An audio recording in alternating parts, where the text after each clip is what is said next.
우리가 어떤 마음을 가지고 사는가. 그래서 오늘 말씀의 제목을 주님의 마음을 소유한 성도가 어떤 성도인가를 말씀의 제목으로 삼았습니다. 예수님께서 십자가에 달려 죽으시기 전에 제자들을 다락방에 모시고서는 제자들에게 떡을 떼어주시면서 받아 먹으라. 이것은 내 몸이다. 이렇게 말씀합니다. 또 잔을 가지시고 축사하신 후에 나눠주시면서 제자들에게 하신 말씀이 내가 너희를 위하는 흘리는 피니 곧 언약의 피라고 하시면서 이것을 받아 마시고 영원히 나를 기념하라. 이렇게 말씀하십니다. 그리고서는 이어서 수건을 허리에 두르시고서는 제자들의 발을 씻겨주시는 장면이다.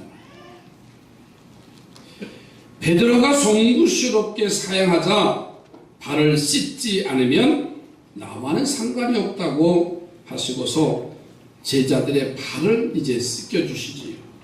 그리고 주님은 자신이 행한 성만찬과 발을 씻기시는 일을 이 제자들에게 설명을 하시는 겁니다.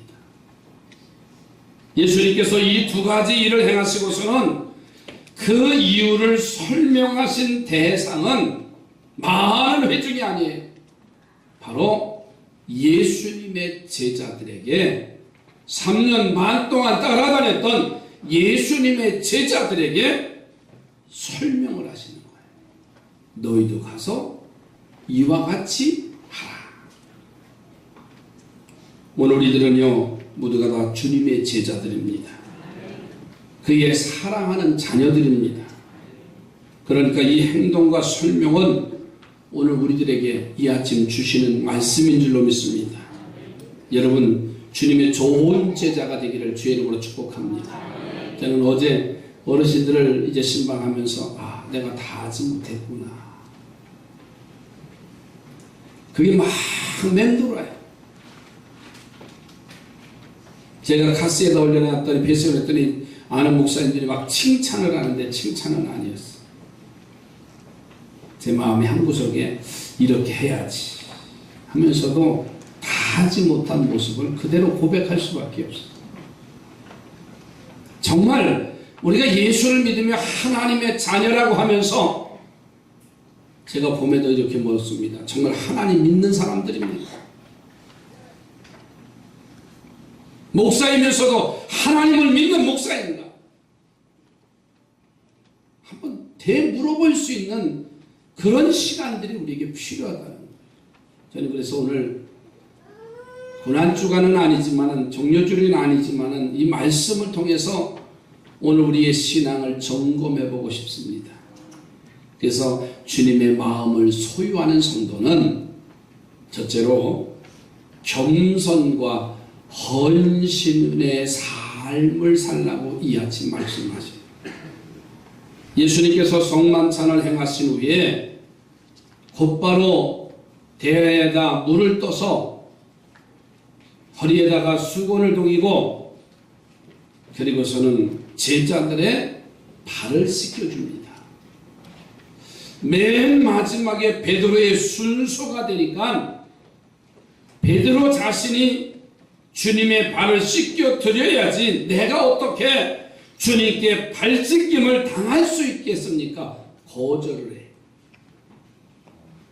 근데 예수님께서 제자들에게 하신 말씀이 내 발을 내가 씻기지 않으면 너는 나와 상관이 없는 사람이다. 이렇게 말씀하셔요. 깜짝 놀랐습니다. 나는 지금도 주님 동안 주님을 위해서 자기의 삶의 전부를 다 내려놓고서는 주님을 따라 여기까지 왔는데 아니 발 씻기는 관계 속에서 발을 내놓지 아니하니까는 너는 나와 상관이 없다고 하신 말씀에 베드로가 깜짝 놀래요. 베드로의 고백처럼 제자인 베드로가 주님의 발을 씻겨드리는 게 당연하잖아요. 그런데 예수님은 반대로 자신이 제자들의 발을 씻겨 주셨다 이 말씀에, 이것은 뭐냐면 하나님이 육신의 몸을 입고 낮아지신 그 겸손을 바로 제자들에게 알려주시는 장면입니다. 즉 주님의 제자 된다는 것은요, 예수님처럼 낮아지고 겸손해지고 남을 위해서 헌신해야 한다고 하는 주님의 암시적인 교훈이 지금 제자들의 발을 씻겨주시는 그 장면 속에서 우리에게 말씀하시는 거예요. 그래서 제자들에게 내가 왜 이렇게 행동을 하는 줄 아느냐? 이렇게 물으세요. 지금 제자들은 이해가 되지 않잖아요. 당연히 아랫사람이 윗사람을 섬기는 것은 당연해요. 그런데 내가 왜 너희들에게 이렇게 발을 씻겨주는지 아느냐? 오늘 12절에 말씀합니다. 그들의 발을 씻기신 후에 옷을 입으시고 다시 앉아 저에게 이르시되 내가 너희에게 행하는 것을 너희가 아느냐?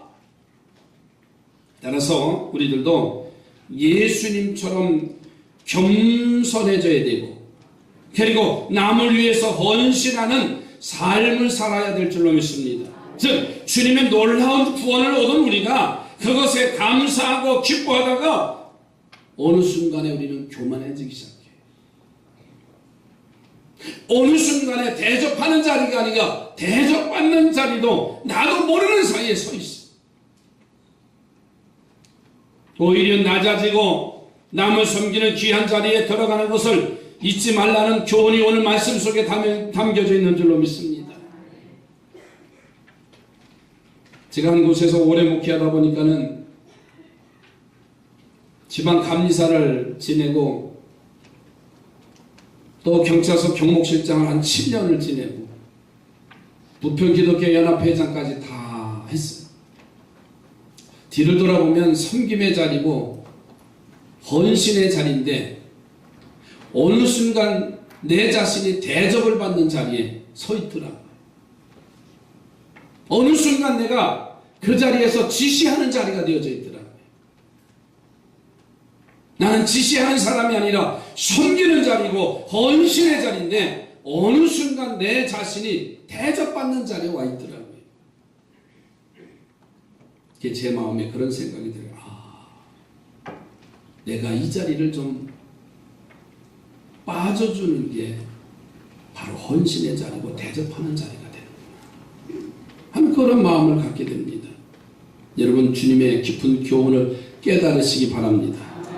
더 겸손해지시고 더 헌신하는 저와 우리 성도들의 삶이 되기를 주의 이름으로 축복합니다. 옆에 바라고 인사하십시다. 겸손하고 헌신하며 삽시다.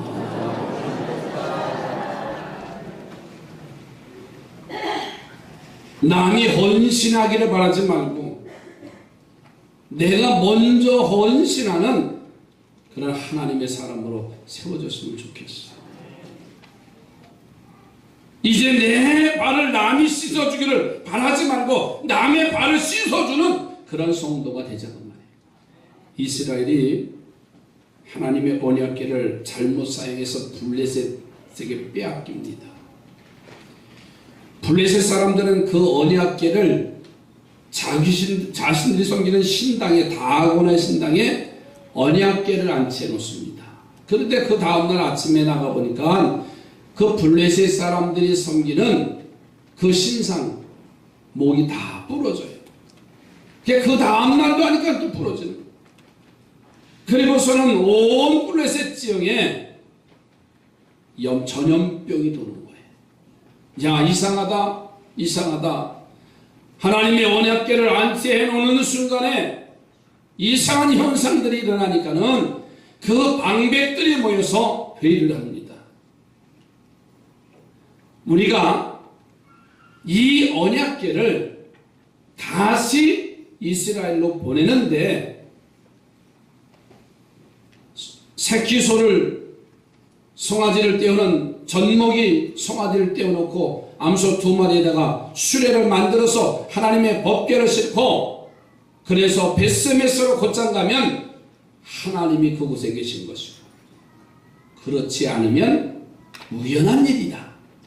자, 그러니 이 법궤를 이스라엘로 돌아보내자는 의견에 그들이 그 수레에다가 언약궤를 매서 이스라엘로 돌려보내지.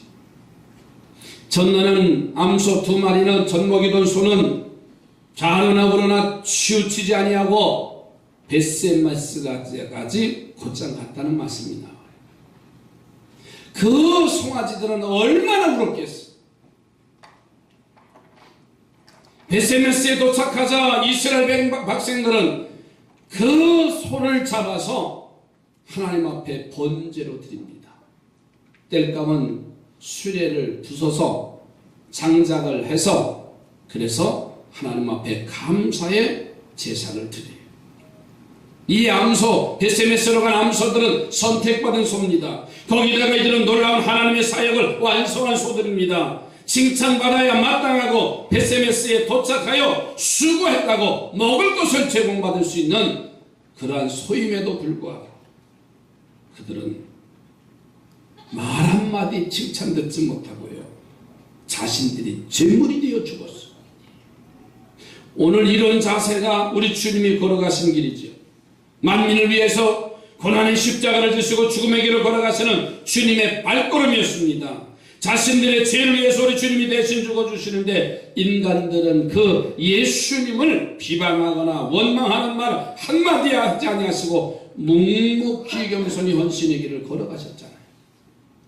그리고 우리들에게도 주님이 걸어가신 길인 겸손과 헌신의 길을 걸어가라고 친히 제자들의 발을 씻겨주십니다. 우리는 때때로 교회와 주님을 위해서 조그마한 일을 하나 해놓고서는 생색내기 참 바빴어. 내가 가진 직분 때문에 못 미치는 대접을 받으면 불같이 화내고 분쟁합니다. 내가 그 일의 책임자인데 왜 나도 모르게 그 일을 했느냐고 원망할 때도 있어. 칭찬 듣기를 원했고 남들이 칭찬해 주지 아니하면 우리의 충성과 헌신의 날개를 접은 적이 한두 번이 아닐 겁니다. 이제 우리 모두는 제자의 발을 씻겨주셨던 주님의 귀한 뜻을 기억하면서 오늘 우리는 더 낮아지고 겸손하고 헌신하는 우리 삼산의 성도들이 되어져 가기를 주의 이름으로 축복합니다. 옆에 번호 다시 한번 우리 겸손하며 헌신하며 삽시다. 좀 그거 알아주지 않으면 어때요? 근데 알아주지 않았다. 좀 인정해주지 않았다. 열심히 하던 것을 접을 때가 한두 번이 아니잖아요. 두 번째로는 주님의 마음을 소유한 성도는요, 사랑하는 성도가 되시기 바랍니다.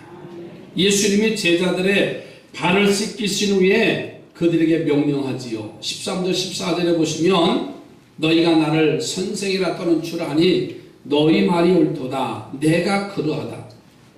내가 주와 또는 선생이 되어 너희 발을 씻었으니 너희도 서로 발을 씻어주는 것이 옳으니라.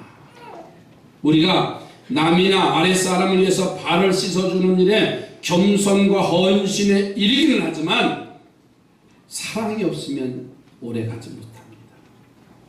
한두 번은 우리가 형제의 발을 씻을 수는 지켜줄 수는 있어. 그러나 그것이 반복되고 계속 진행되지 않는다는 사실도 우리는 인정할 수밖에 없어요. 여러분, 반복해서 그렇게 내가 헌신하고 섬기려면은 내 마음속에요 사랑이 있어야 된다.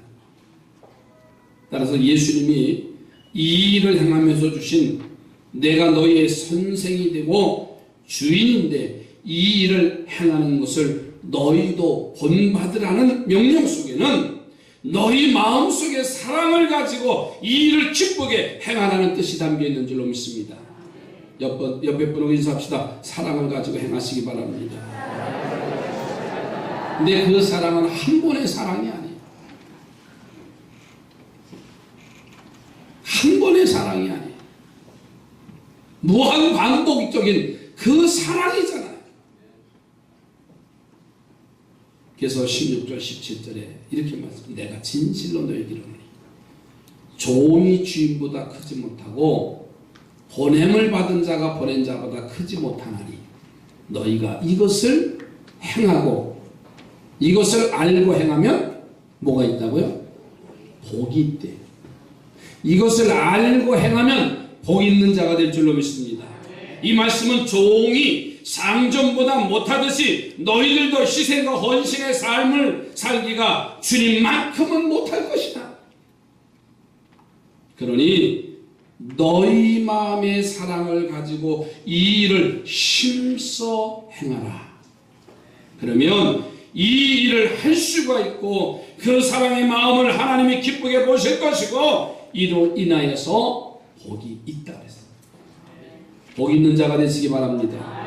하나님의 사랑을 알면 그렇게 행하면 복 있는 자가 된다고 말해요. 어제 요양원에 가서 그 요양사들의 얼굴을 보니까요 하나같이 천사 같아요. 왜 아멘을 안 하세요? 아유 어쩌다가 내가 아니더라고요. 굳은 일. 어제 7단지 앞에 갔더니 마침 간식 시간이 수박을 다 쪼개서 수박 쪼개는 걸 봤어. 아유 민수 같은 사람 찍어주려면 수박을 그렇게 이쁘게 자르겠어요? 그렇잖아요. 수박 하나를 잘라서 접시에 놨는데 우리가 와서 그런 게 아니라 그분들이 그 청결하게 한 그 모습을 보니까 감동이 되는 거예요. 그 속에 뭐예요? 주님의 사랑이 담겨져 있습니다. 그치? 사랑이라는 것이 담겨져 있을 때 이 더운 날에도요 그냥 뜨거운 라면 한 그릇 먹어도 맛있고 찬밥 한 덩어리 찬물에 먹어도요 그렇게 맛있고 아멘이 점점 식어지는 거 봐요. 전에 사랑하는 사람과 함께 먹으면요 그게 다 타는 게 아니잖아요. 아 여름에 무슨 반찬을 더 할 일이 뭐가 있어요. 더운데 그냥 찬물에 새우젓에 괜히 우리 집 얘기 생각이 이상하게 상상하는데 우리는 행복해요. 여러분들 집 말이에요. 여러분들 집 사랑하면 한 번의 사랑이 아니라 그 사랑은 꾸준한 사랑이에요. 무한가의 사랑을 우리 주님께 받았으니 이 사랑으로 모든 이들을 사랑하시기 바랍니다. 그리고 그 사랑을 가질 때 주님처럼 우리가 겸손하게 헌신하는 성도가 될 줄로 믿습니다. 이 아침에 주님이 주시는 사랑을 받으시고 그 사랑을 다른 사람을 위해서 행하시는 우리 삼산의 지체들이 되시길 주의 이름으로 축복합니다. 옆에 분은 우리 사랑하면서 합시다.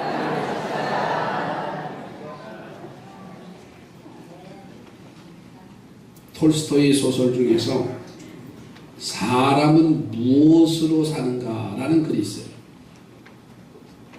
미하엘이라는 천사가 하나님의 명령을 받아서 한 여자의 영혼을 데려가기 위하여 세상에 내려옵니다. 그런데 자신이 이 땅에 와서 데려가야 할 여인은 방금 쌍둥이를 출산한 여자아이를 낳은 그 산모를 데리고 가는 거였어요. 그런데 이 미하엘이라는 천사가 와서 보니까는 쌍둥이를 낳았는데 이 쌍둥이를 누가 키웁니까? 그래서 도저히 이 아이의 엄마, 쌍둥이 엄마를 데리고 갈 수 없어서 그냥 가버렸어요. 명령을 어기고 그냥 하늘로 올라갔어요. 하나님은 다른 천사들을 시켜서 그 여인의 영혼을 불러올리고 명령을 어긴 이 미하엘이라는 천사를 벌을 내립니다. 근데 그 벌이 뭐냐면 세상에 내려보내서 세상에서 세 가지의 진리를 깨달을 때까지 사람으로 살도록 돼요. 그런데 그 세 가지 중에 마지막 세 번째 숙제가 뭐냐면 사람은 무엇으로 사는가, 이 숙제였어요. 그는 한 구두방에 직공이 돼서 성실하게 일을 합니다. 하나님이 주신 숙제를 풀어가는데 두 가지의 숙제는 풀었는데 단 한 가지 마지막 사람은 무엇으로 사는가라는 마지막 숙제를 풀기 위해서 기다리고 있었는데, 그런데 어느 날 구두방에 어떤 부인이 두 쌍둥이 여자아이를 데리고 와서 구두를 맞춰주러 온 거예요. 그런데 놀랍게도 그 아이들, 쌍둥이 아이들이 누구냐면 바로 이 미하엘이 영혼을 데려가려 했던 그 여인이 낳은 쌍둥이 아이들이에요. 구두방에 직공으로 일을 하면서 이 아이를 보는 순간 깜짝 놀란 거. 아니, 자신의 생각 속에서는 어머니가 없으면 아이들이 죽을 줄 알고 하나님의 명령을 거역하면서 그냥 갔는데, 아니, 이 아이들은 엄마가 죽은 후에도 이웃 아주머니가 사랑을 돌보며 잘 키워서 오늘 이 미하엘, 이 사람이 천사가 구두방에서 봉사하는 수고하는 직공으로 일하고 있는 그 자리에 구두를 맞추러 왔으니 그 자신을 발견합니다. 아, 이웃집 아주머니가 이 아이들을 사랑으로 잘 키웠구나. 그리고 사람은 무엇으로 사는가라고 하는 하나님의 숙제가 엄마가 없는 극한 상황이 되어도 사람은 사랑으로 살 수 있는 것이다. 이 진리를 깨달았어요. 이 진리를 이 미하엘이라는 천사가 깨달으니까는요, 없어진 천사의 날개가 나오더니 천사가 회복돼서 하늘로 올라갔대요. 여러분, 사람이 사랑이 없으면 이 사인이 뭐냐면 두 사람이 졸았어요.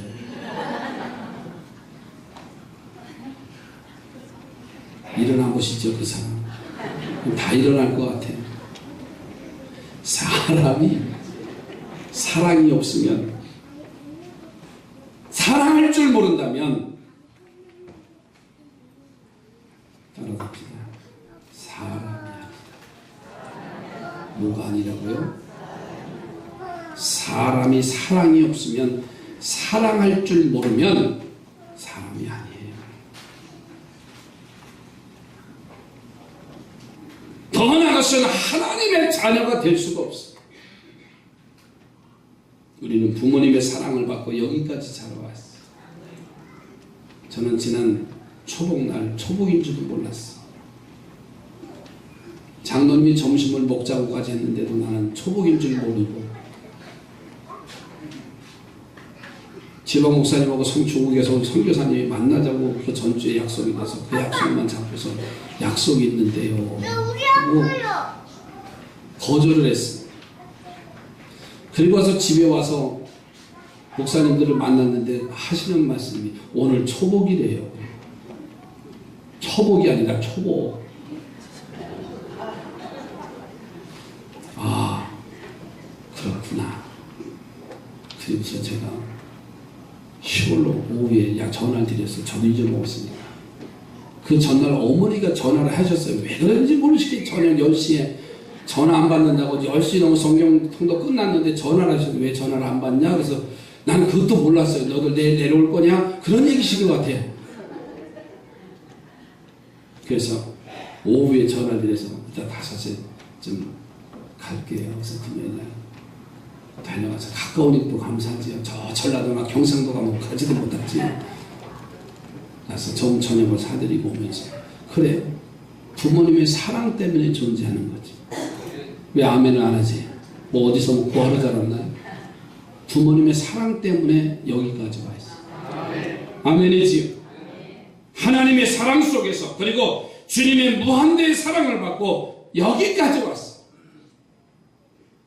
우리는 사랑을 먹고 오늘까지 산 줄로 믿습니다. 그러니 우리 모두가 열심히 사랑하며 사시기 바랍니다. 원수까지 사랑하는 예수님의 명령을 순종해서 내가 사랑을 행해서 우리가 사는 세상을 아름답게 만드는 거룩한 성도들이 되어지시기 바랍니다.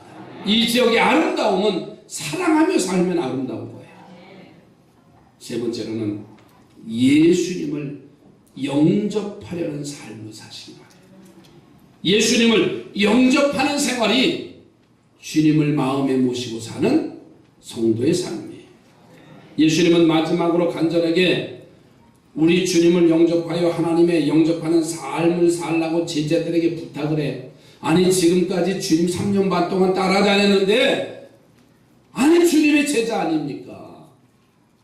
그런데 예수님께서는요 20절 말씀에 가서 보세요. 내가 진실로 진실로 너에게 이르노니 내가 보낸 자를 영접하는 자는 나를 영접하는 것이요 나를 영접하는 자는 나를 보내신 이를 영접하는 것이다. 이렇게 말했습니다.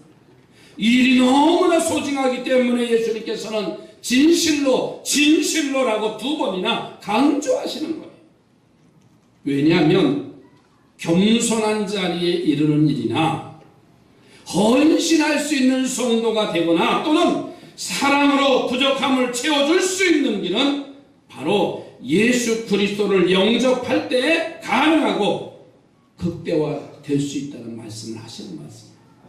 내가 겸손한 일을 해도 내가 헌신의 삶을 살고 사랑의 마음을 가지고 산다 할지라도 예수 그리스도를 영접하지 아니하면 즉 하나님의 자녀가 되지 아니하면 다 헛된 것이라는 거예요. 그러니 우리는 이 아침 우리 마음속에 예수 그리스도를 영접하시기 바랍니다. 주님을 영접하면 주님을 보내신 하나님을 영접하는 것이라고 했습니다. 그리고 하나님을 영접하면 하나님의 자녀가 되는 권세를 우리는 누리게 되는 줄로 믿습니다. 옆에 분은 하나님의 자녀의 권세를 누리시기 바랍니다. 축복하십시오. 요한복음 1장 12절로 14절 말씀에 보니까는 이런 말씀이 있습니다. 영접하는 자 곧 그 이름을 믿는 자들에게는 하나님의 자녀가 되는 권세를 주셨으니 이는 혈통으로나 육정으로나 사람의 뜻으로 나지 아니하고 오직 하나님께로부터 난 자들이라. 말씀이 육신이 되어서 우리 가운데 거하시게 하며 우리가 그의 영광을 보니 아버지의 독생자의 영광이요 은혜와 진리가 충만하더라. 여러분 대통령의 아들만 돼도 그 권세가 대단했어요. 대통령의 자녀들마다 대단한 권세를 부리고 있었잖아요. 하물며 하나님의 자녀라고 했어요.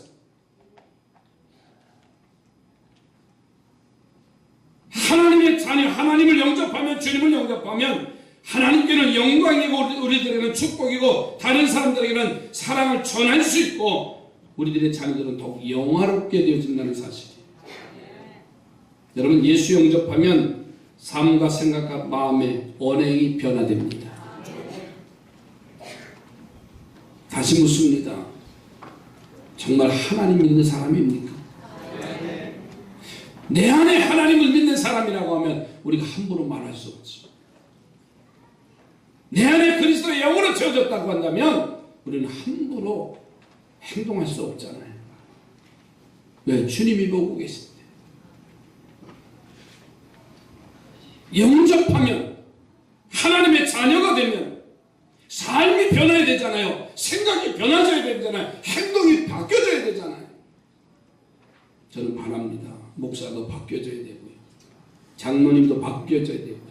성도들도 바뀌어져야 됩니다. 그리스도 안에서 이것이 주님이 오늘 이 시대에 원하시는 요구입니다. 점점 사회는 악해져 갑니다. 누구도 이해하지 않습니다. 실상